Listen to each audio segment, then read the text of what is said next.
देखिए भैया, हम दीपक लाल यादव और हमारे म्यूजिक डायरेक्टर अनिल हंसराजपुरी जी के ओर से बड़े भाई रोहित यादव जी का बर्थडे है। उनको जन्मदिन की ढेर सारी शुभकामनाएं और ढेर सारी बधाई हो।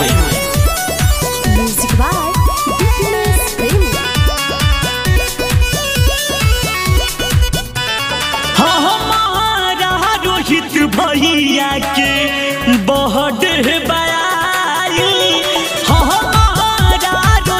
भैया के बर्थडे बधाई, सभे भैया के बधाई देही गो, खुशी में नाची गाई झूमी गो। सभे भैया के बधाई देही गो, खुशी में नाची गाई झूमी गाई गो।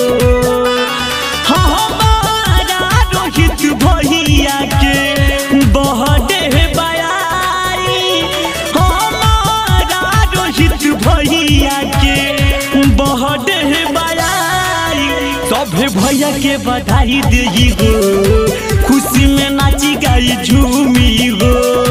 आ सभे भैया के बधाई देही गो, सभे झूमी नाची गाई हो, सभे झूमी नाची गाई हो।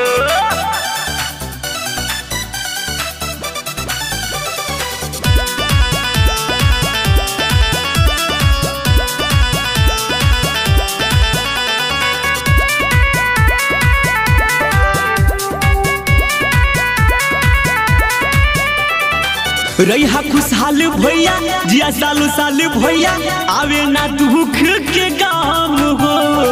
बर्थडे मनावल जाही, सबके बोलावल जाई, पार्टी होई एक साथ हो, पार्टी होई एक साथ हो।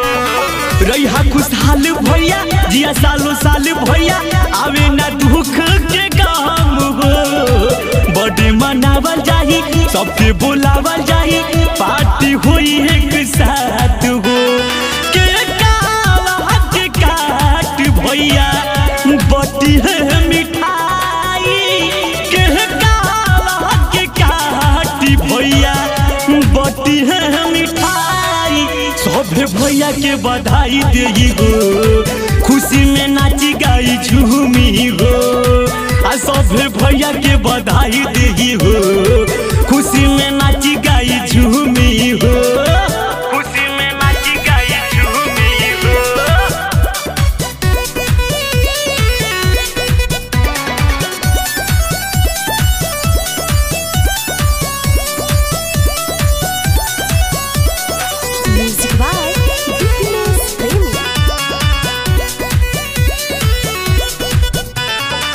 भैया राहुल राजू मनी सह सतीश दिले बधाई हो। अजय प्रदीप देखा हो रात भर डीजे के बजाई हो, डीजे के बजाई हो। भैया राहुल राजू मनी सतीश दिले बधाई हो। अजय प्रदीप देखा रात भर डीजे बजाई हो। देता रे बधाई, अमर जीत अनिल देखा देता रे बधाई, सभे भैया के बधाई देही हो, खुशी में नाची गाए और झूमी हो। कि सभे भैया के बधाई देही हो,